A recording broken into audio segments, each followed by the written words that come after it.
ассалому алайкум тамошобинони азиз, барномаи иттилоотии ахбор аз телевизиони Тоҷикистон мустақиман манзуратон мегардонем. Дар студия бо шумо Оисаи Абдуҷамил.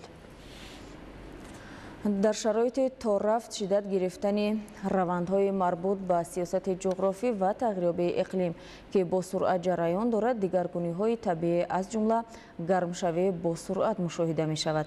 аз рӯи хушксолӣ дар соҳаи кишоварзӣ аксар кишварҳои ҷаҳон мушкилотро ба бор оварда боиси азияти мардум гардидааст. гузориши Фахриддини Муҳаммад Юсуф. дигаргуниҳои табиӣ, хушксолӣ, лапишҳои иқтисодӣ ва болоравии арзиши маводи озуқа дар замони навин дар аксар кишварҳои ҷаҳон чун мушкилоти ҷиддӣ пазируфта шуда, камбуди ғизо ва оқибатҳои ногувори он андешидани тадбирҳои бетаъхирро тақозо мекунад. бо дар назардошти дигаргуниҳои иқлимӣ ва ҳифзи табиат, имрӯз олимон ба таҳқиқу озмоишҳои нав мепардозанд. ҳамин тариқ бо мақсади устуворӣ ва мутобиқ намудани организмҳои зинда ба дигаргуниҳои табиӣ, хоса пешгирии таъсири хушксолӣ ба соҳаи кишоварзӣ, роҳандозии таҷрибаи нав самаровар баҳогузорӣ мегардад. ҳушдор ва таклифи пешбурди амалҳо баҳри коҳиш додани таъсири манфии дигаргуниҳои табиӣ, хоса хушксолӣ ба соҳаи кишоварзӣ дар умум ба инсоният аз ҷониби Тоҷикистон, аз ҷумла президенти ҷумҳурии Тоҷикистон муҳтарам Эмомалӣ Раҳмон ҳадафҳои рушд дар сатҳи ҷаҳон муаррифӣ шуда, нақшаҳои мукаммал роҳандозӣ мегарданд ки ҳамон ҳамгироии муштаракро тақозо мекунад. агар мо масъалаи амнияти иқтисодӣ, амнияти озиқоварии кишвари худамон аҳамияти таваҷҷӯҳ надиҳем, вобастаи иқтисоди берунӣ шудан хеле таҳдид аст. акнун имрӯз сабабҳои болоравии нарха коршиносон, иқтисоддонҳо ҳар гуна баҳо медиҳанд. бо омилҳои демографӣ, бо ойрҳои гармшавии табиат, бо шикаста шудани занҷираҳо дар доираи муносибатҳои байналмилалӣ ва ғайра ва ғайра. аммо ба назари мо яке аз омили муҳиме ки ба ин рӯз, яъне ки ба як динамики болоравии нарх мушоҳида мешавад, ба назари ман ин омили ниҳодӣ ё ки бо забони агар илмӣ гӯем омили институтсионерӣ аст. бо такя ба ҳадафҳои рушд дар ҷумҳурии Тоҷикистон аллакай консепсияҳои амал дар тамоми самтҳо рӯи кор гирифта шуда самар медиҳад. дар шароити торафт мураккаб гардидани вазъи иқтисодӣ дар ҷаҳон, асосгузори сулҳу ваҳдати миллӣ, пешвои миллат, президенти ҷумҳурии Тоҷикистон муҳтарам Эмомалӣ Раҳмон бо ояндабинӣ пайваста андешидани тадбирҳои муассир чун истифодаи мақсадноки захираҳои табиӣ, манбаъҳои обӣ, рӯй овардан ба самаранокии истифодаи заминро дар кишвар ҳидоят менамоянд ки натиҷа ба бор меорад. бо такя ба ҳидоятҳои раҳнамунсоз дар ҷумҳурии Тоҷикистон баҳри истифодаи оқилонаи замин ва таъмини фаровонии сабати истеъмолӣ нақшаҳои мушаххас татбиқ шуда некӯаҳволӣ таъмин карда мешавад. масалан, дар натиҷаи истифодаи оқилонаи замин ва гирифтани 2-3 ва зиёда ҳосил, нишондиҳандаҳои макроиқтисодии хоса маҷмӯи маҳсулоти дохилӣ рӯ ба афзоиш ниҳода рушди босуботи иқтисодӣ ба қайд гирифта мешавад. имрӯз дар ҷумҳурии Тоҷикистон бо такя ба имконоти табиӣ, яъне соҳаи кишоварзӣ рушд бахшида шуда, хоҷагидорон бо ҷорӣ намудани таҷрибаи муосири соҳавӣ дастовардҳои истеҳсолиро афзун мегардонанд. истифодаи мақсадноки замин бо такя ба таҷрибаи муосир, нақшабандии дуруст ва ҳадафҳо дар роҳи таъмини талаботи бозор имрӯз дар шаҳру ноҳияҳо бо дастовардҳо ба қайд гирифта шуда, хоҷагидорон дар баробари қонеъсозии талаботи дохилӣ ҳамзамон маҳсулоти хушсифати кишоварзиро ба содирот менигаронанд. роҳи асосии эмин мондан аз ин таъсирҳои манфӣ албатта ин зиёд кардани истеҳсолоти дохилӣ аст ва солҳои охир бо таваҷҷӯҳ ба он ки саноаткунонӣ ҳадафи чорумин рушди миллӣ аст, дар баробари ин тавсеяи шабакаи инфраструктураи роҳу нақлиёт, таъмини амнияти озуқаворӣ, ба даст овардани истиқлолияти энергетикӣ, чораҳое ки дар заминаи ҳамин ҳадафҳо андешида шуда, як андоза вобастагии иқтисодияти миллии ҷумҳурии Тоҷикистонро аз таъсири омилҳои беруна эмин нигаҳ медоранд. зеро мо мебинем ки солҳои охир бо зиёд шудани ҳаҷми истеҳсолоти ватанӣ, вақте вобастагии бозори дохилӣ аз бозори байналмилалӣ, аз он ҷумла аз воридот кам мешавад, сатҳи нархҳо дар сатҳи мӯътадил боқӣ мемонанд. фаровонии маҳсулоти кишоварзӣ дар мамлакат ки дар заминаи ҳидоятҳо баҳри истифодаи мақсадноки замин ва ҳадафҳои рушд таъмин мегардад, муваффақияти кишоварзон ва аҳли заҳмати мардуми шарафманд аст ки нек баҳогузорӣ мешавад. имрӯз фаровонии маҳсулот дар мамлакат таъмин будам дастрасии аҳолӣ ба молу маҳсулоти тару тозаи кишоварзӣ аз ҷумла сабзавоту анвои гуногун ва маҳсулоти ниёзи аввал бо нархи дастрас сурат мегирад. боло бурдани некӯаҳолии мардум, фаровонии дастурхони ҳар як хонадон, ҳидоят ва роҳнамоиҳои пайвастаи роҳбарияти давлату ҳукумати ҷумҳурии Тоҷикистон аст ки бо такя ба он дар дилхоҳ шароит натиҷаҳо назаррас хоҳад буд.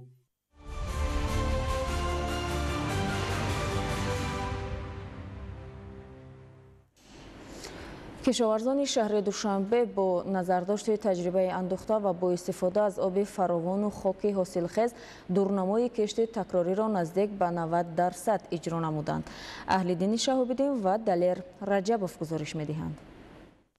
مساحت عمومی زمین‌های تعیینات کشاورزی در شهر دوشنبه 2276 گکتار را تشکیل می‌دهد. بعد از پورا جمع‌آوری نمودن کشت زراعتی بروقتی، کشاورزان باید موافق دورنما در مساحت 1000 گکتار کشت تکراری گذرانند. فعلا مساحت زمین‌هایی که در آن کشت تکراری گذرانیده‌اند نزدیک به 900 گکتار و 90% نقشه را تشکیل می‌دهد.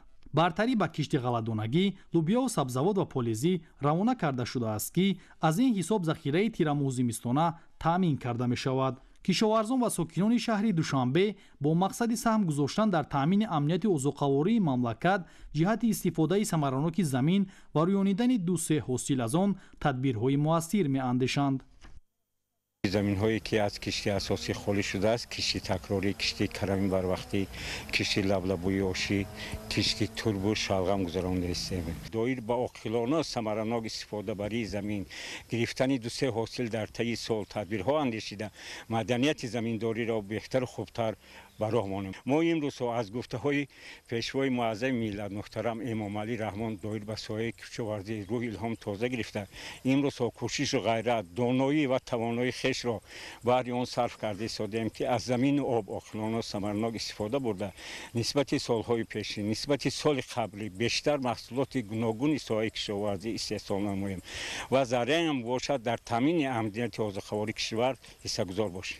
با مقصد تامین اهالی شهر دوشنبه با سبزیجات تر و تازه، کشاورزان تا این دوره 1959 تن سبزیجات استحصال نمودند. طبق معلومات‌ها تنها در ناحیه فردوسی شهر دوشنبه 14 گکتار گرمخانه فعالیت می‌کند که گرمخانه‌های موجوده مطابق با زمان معاصر بنیاد گردیده اصول آبمانی به طور قطرگی به راه مانده شده است که این به استفاده صرفه‌کارانه ذخیره آب اهمیت کلان دارد. تنها در ناحیه فردوسی شهر دوشنبه در مساحت 420 گکتار زمین کشت تکراری به نقشه گرفته شده است که تا این دوره 95% اجرا گردیده است. با همین مانند در دیگر ناحیه‌های شهر دوشنبه کشت تکراری و مساحت گرمخانه‌ها وسیع کرده می‌شوند. ما کشتی تکراری را ادامه داده موافق دورنما 420 گکتار 400 گکتار تا این جانب تا امروز ما اجرا نمودیم. از آن جمله در زمین‌های کشتی تکراری جواری مکه شالی ما کاریدیم. ما کشاورزان ناحیه فردوسی اقدام گرفتگیم که از یک زمین 3-4 حاصل گرفته در تامین امنیت اوضاع‌قواری کشور سهم خود را گذاریم. استفاده مقصدناک زمین با کشاورزان ناحیه سینای شهر دوشنبه امکان داده است که با راهی هرچی بیشتر استحصال نمودن محصولات کشاورزی بازارهای داخلی را با محصولات خودی تامین نمایند. 30-40 سال شد من کشاورزم، 5.5 گکتار زمین دارم و 4.5 تا پخته دارم. یک تا چوخ کرده که سفالک نشو، همین پخته رو به همین درجه کردم. تراکتور تکنیک دروردم، دورو دادم. چوخ کردیم، محنت کردیم، این کردم اوزی. رحمت به همون اساسگزار صلح و وحدت پیشوای ملت محترم امام علی رحمان که ما زنها را دستگیری کردن. کشاورزان زحمت پسند و مهنت دوست شهر دوشنبه کوشش به خرج داده ایستادند که تمام دستور سپارش‌های سرور دولت محترم امام علی رحمان با رئیس شهر دوشنبه محترم رستم امام علی را در سمت استفاده با ثمر زمین اجرا نموده در برابر فراوانی دستورخوان خود محصولات زیادتی را به بازار برآورده قناعت بازار استعمالی را با انواع گوناگون تامین سازند.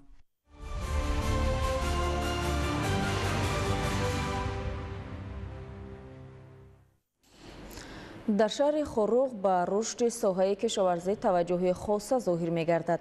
در برابر خواجگی‌های دهقانی امروز ساکنان مسئولیت بلند حس نموده قطعه بزیمه‌شان بوده را ثمرناک استفاده می‌نمایند. گزارش ماهیره طاهر.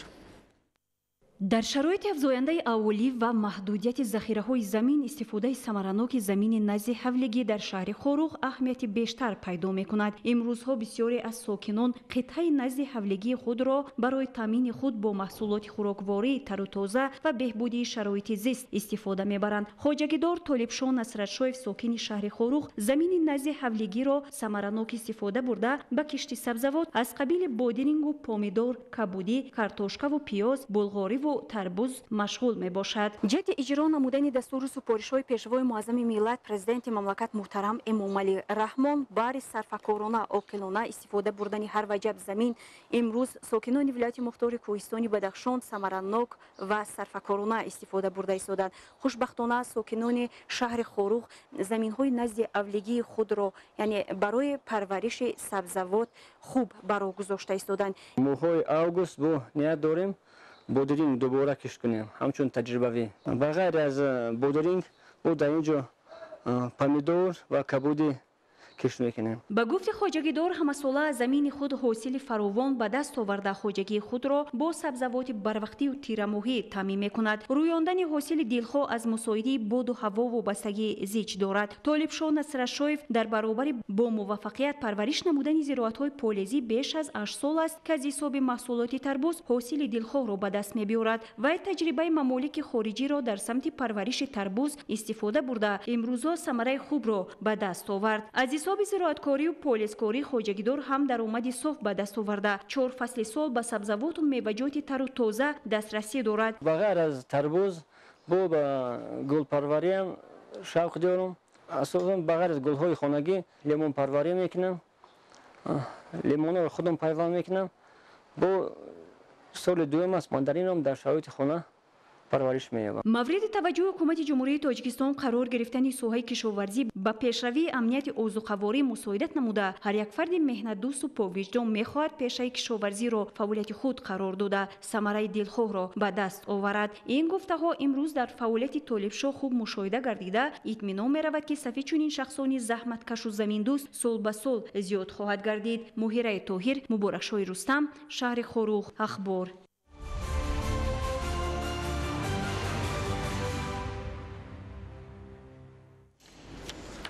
таъмини талаботи оила бо маводи ғизоӣ захираи маҳсулоти гуногуни кишоварзӣ барои давраи тирамоҳу зимистон ва фаровонии бозор бо истифода аз қитъаҳои назди ҳавлигӣ имконпазир буда ин раванд барои таъмини амнияти озуқавории мамлакат мусоидат мекунад. гузориш дар ин хусус.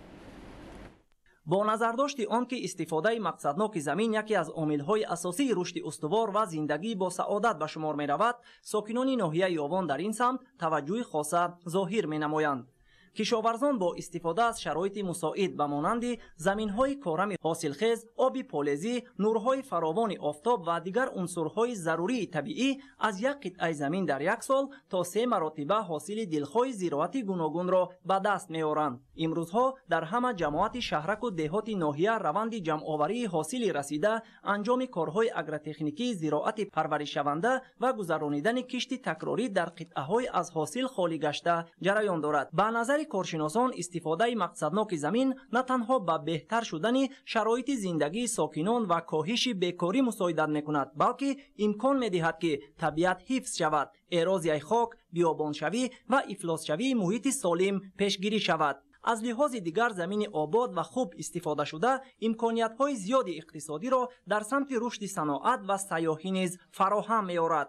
қитъаҳои назди ҳавлигӣ манбаи асосии истеҳсоли маҳсулоти кишоварзӣ дар сатҳи хонавода мебошад. аз ин лиҳоз сокинони ноҳияи Ёвон истифодаи дурусти ин қитъаҳоро мароми ҳамешагии худ қарор доданд.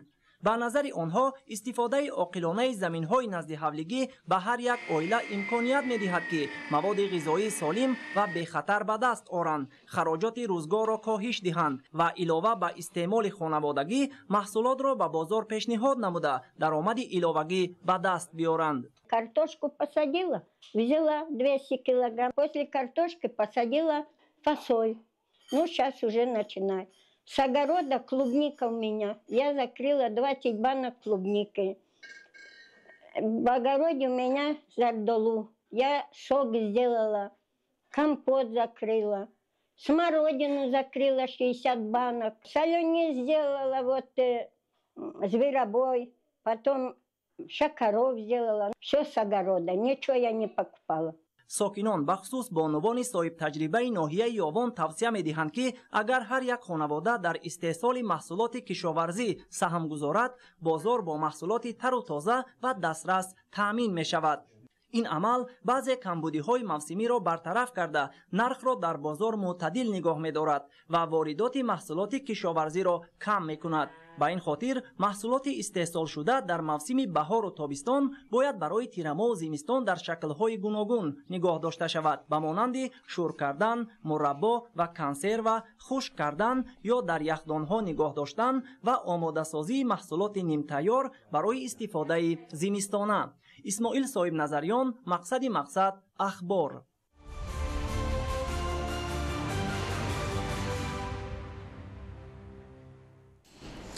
дар вилояти суғ зироати гандум, ҷав, картошка ва сабзавоти барвақтӣ дар водиҳо ҷамъоварӣ гардид. Бо мақсади таъмини фаровонии бозор бо маҳсулоти кишоварзӣ дар заминҳои аз ҳосил холӣ шуда такроран зироат кишт карда мешавад. гузориши Абдуваҳоби Абдусаттор ва Илёс Бобоҷон. истифодаи самаранок оқилонаи замин омили муҳим дар самти таъмини аҳолӣ бо маҳсулоти хушсифати кишоварзӣ ба ҳисоб рафта, ҳолати феълии ҷомеаи ҷаҳонӣ тақозо мекунад ки деҳқонон раванди такрорistеҳсолкуниро тақвият бахшанд. бояд давомисол аз заминҳои обӣ 2-3 ва зиёда аз он ҳосил ҷамъоварӣ карда шавад. бо таваҷҷӯҳ ба таъкидҳои доимии сарвари давлат муҳтарам Эмомалӣ Раҳмон оид ба истифодаи оқилонаи замин, деҳқонони вилояти суғ такрорistеҳсолкуниро ба роҳ монда аз ҳар қитъа 2-3 ва зиёда аз он ҳосил ҷамъоварӣ намуда дар фаровонии бозори дохилӣ саҳми назаррасу шоиста мегузоранд. мавриди зикр аст ки дар давоми моҳи июн ва оғози моҳи июл зироати ҷав ва гандум, инчунин картошка ва сабзавоти барвақтӣ пурра ҷамъоварӣ гардида, дар заминҳои холӣ шуда кишти такрории зироат ба роҳ монда шуд. асоси кишти такрориро зироати мошулубиё, шолӣ, тарбуз, лаблабу, шалғам, сабзӣ, ҷувори макка, бодирингу помидор, карам ва хӯроки чорво ташкил дода, хоҷагидорон барои гирифтани ҳосили дилхоҳ, додани озуқа, обмонӣ ва коркарди заминро мутобиқи талабот ба роҳ мондаанд. то имрӯз танҳо дар хоҷагиҳои кишоварзии вилоят дар масоҳати 20188 гектар кишти такрории зироат гузаронида шуда, ин нишондиҳанда назар ба ҳамин давраи соли гузашта 354 гектар зиёд мебошад ва айни замон кишт бо маром идома дорад. мо дар соли 2024 дар масоҳати 4 гектар гандум кишт карда будем. мана гандумро моҳи июн ҷамъ овардем, бо мана кишти такрориё мана заминро моло карда истодем. масоҳати 4 гектар сабзӣ мекорем. дар заминҳои мо 2-3 маротиба ҳосил ҷамъ оварда мешавад. деҳқонои мо самаранок заминро истифода мебаранд. мақсад таъмини фаровонии бозор, саҳм гузоштан дар татбиқи ҳадафи стратегии давлату ҳукумати мамлакат, таъмини амнияти озуқаворӣ буда, кишоварзон бо истифодаи имконияту иқтидори мавҷуда нақша доранд ки имсол масоҳати кишти такрориро дар ҳамаи шаклҳои хоҷагидорӣ ба 40 000 гектар расонанд. дар вилояти суғ ҷиҳати таъмини фаровонии бозор дар оянда низ бо ворид намудани заминҳои бекорхобида ба гардиши кишоварзӣ раванди кишту парвариши зироат тақвият бахшида мешавад ва хоҷагидорон дар таъмини бозори истеъмолӣ бо маҳсулоти тару тозаи кишоварзӣ саҳми арзанда мегузоранд. Абдуваҳоби Абдусаттор, Илёс Бобоҷон, вилояти суғ, ахбор.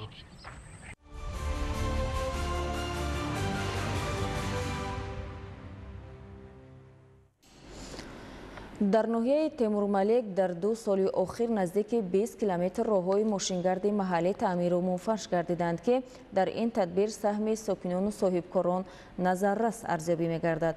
роҳи деҳаи дӯстии ҷамоати деҳоти ҳусейнободи ноҳия ки солиёни зиёд таъмирталаб буд, аз ҷониби соҳибкорон таъмиру мунфарш гардид. гузориши Салоҳиддини Неъмат дар ин хусус. дар доираи амалисозии тадбирҳо бахшида ба истиқболи сазовори ҷашни 35-солагии истиқлоли давлатӣ ва фароҳам овардани шароитҳои мусоиди кору зиндагӣ дар марказ ва деҳоти ноҳияи Темурмалик, корҳои ободонию созандагӣ бо маром идома дорад. бо ҳамин мақсад дар ҷамъияти деҳоти ҳусейнободи ноҳия бо самгузори соҳибкорон масофаи 3,5 километр роҳи байни деҳаҳои дӯстӣ ва деҳоти Кангурд ки солиёни зиёд таъмирталаб буду барои рафтуомади нақлиёт ба хусус дар фасли зимистон монеаҳо эҷод мекард, аз навсозӣ ва мунфарш карда шуд. дар 2 марҳила корҳои сохтмонӣ дар ин роҳ рафта истод. якум бошад аз ҷониби соҳибкори ватанӣ масофа 1,5 километр роҳ мунфарш карда шуд ва марҳилаи дуюм бошад аз ҳисоби соҳибкори ватанӣ Акбар Ғуломович роҳи 1,5 километрга то ба маркази ҷамъияти деҳоти Ҳусейнобод роҳ мунфарш карда шуд. инчунин корҳои созандагии ободонӣ дар ҳудуди ҷамоат بخشیده به جشن 35 سالگی استقلالیت دولتی جمهوری تاجیکستان رفته ایستاده است. از آن جمله در حدود جماعت دهات حسین آباد ساختمان بینای 3 مؤسسه تحصیلاتی میانه عمومی رفته ایستاده است که در عرصه انجامیابی قرار دارد. این چونین در حدود جماعت دهات حسین آباد کندن خط آب نوشاکی و نصب نمودن ترانسفورماتور و سیمچوب‌های برقی نیز رفته ایستاده است. ما مسئولین جماعت دهات حسین آباد کوشش به خرج میدیم که کارهای آبادانی را جانب نماییم. جشن 35 سالگی استقلالیت دولتی جمهوری تاجیکستان را سزاوار پیشواز گیریم. در کارهای ساختمانی تکنیکا و مکانیزم‌های معاصر راهسازی جلب گردیده متخصصان جهتی با صفت بلند و در مدت کوتاه به انجام رسانیدن راهی مذکور کوشش نموده ایستادند. در برابر متخصصان سوهای راهسازی همزمان ساکنان نیز به حشر برآمده در این تدبیر نیک سهم خود را گذاشتند. دهه دوستی یکی از کلانترین دهه در جماعت دهات حسین آباد ناحیه تیمورملک محسوب می‌یابد که در آن زیاده از 500 عائله زندگی می‌کنند. محض با شرافت استقلال دولتی در این دهه کهن بنیاد شرایط زندگی مرحله به مرحله خوبتر و بهتر گردیده ایستاده است. با از نوسازی گردیدن این راه و چراغانکنی کوچه‌ها ساکنان در همبستگی با مقامات دولتی انشاءات ضروری اجتماعی را بنیاد نموده اینفراستراکچوری ضروری را در دهات تامین می‌نمایند. طبق اطلاع مسئولین در 2 سال اخیر در ناحیه تیمورملک نزدیک 20 کیلومتر راههای ماشینگرد محلی تعمیر و منفرش گردیدند که در این تدبیر سهمی صاحبکاران نیز نظررس ارزیابی می‌گردد. صلاح‌الدین نعمت، زوقیبک عبدالرحمن، ناحیه تیمورملک، اخبار.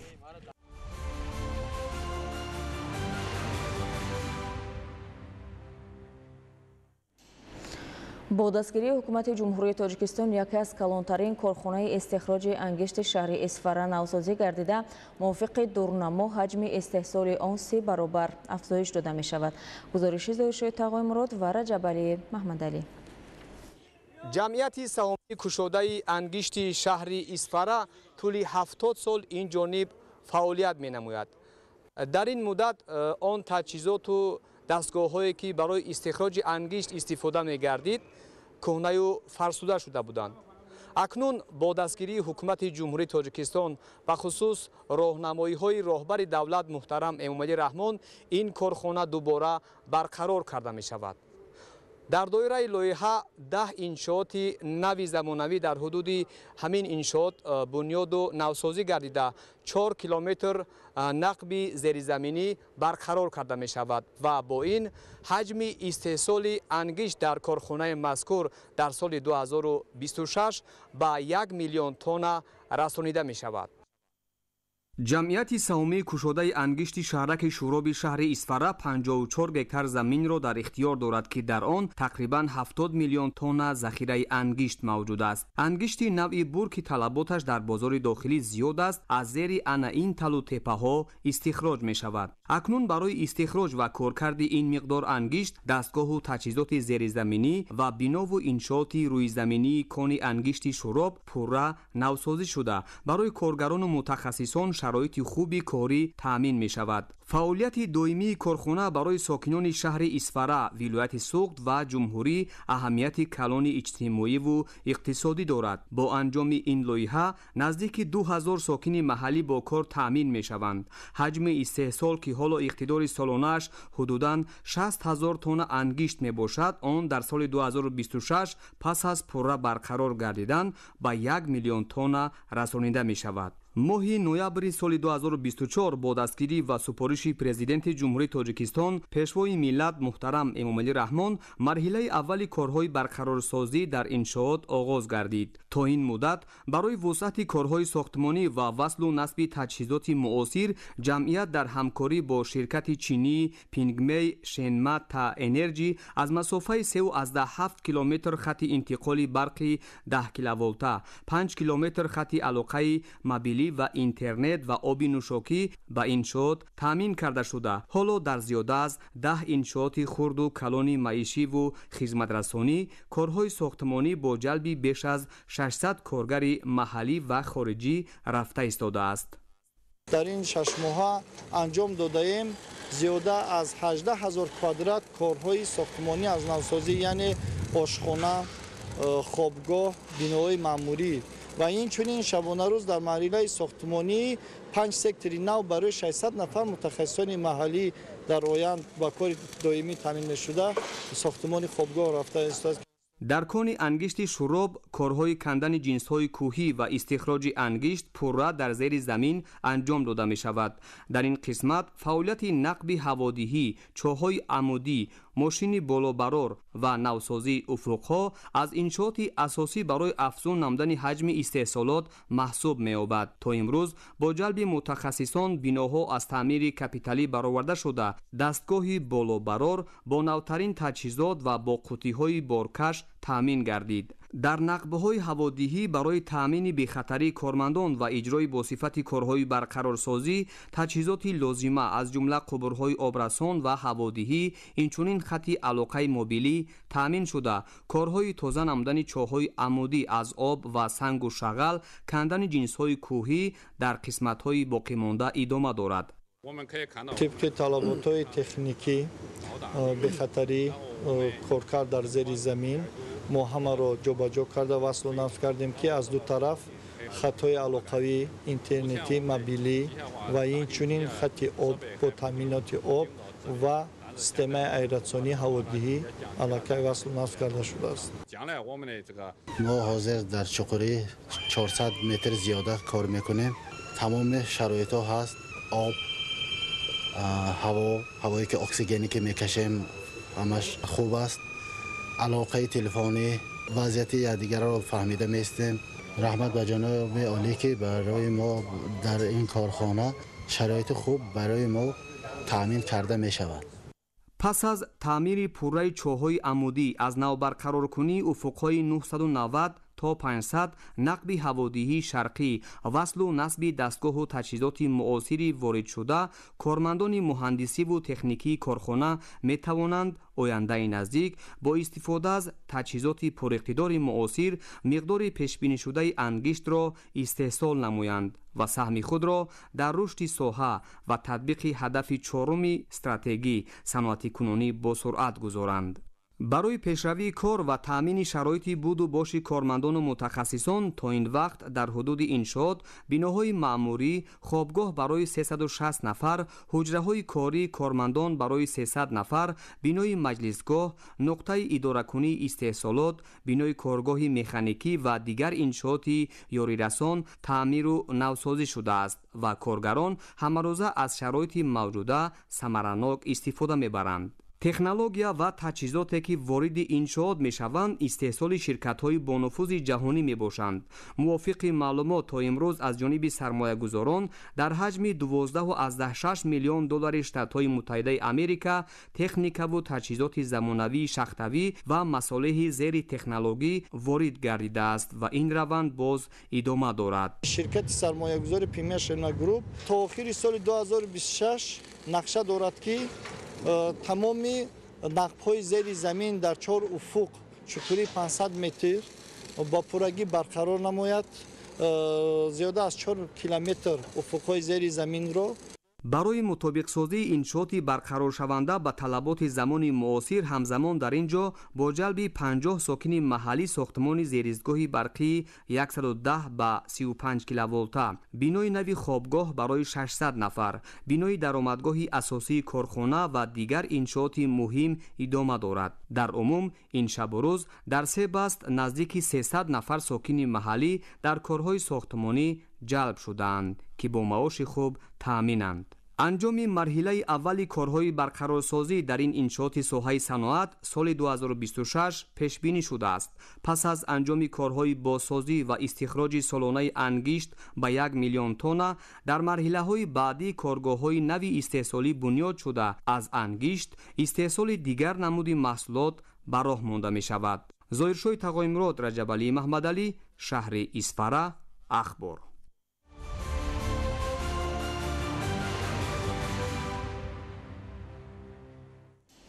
тамошобинёни азиз, ин буд он ҳама хабару гузоришҳое ки то ин соат ба дасти мо расиданд. мустақиман манзуратон гардонидем. хайр, саломат бошед.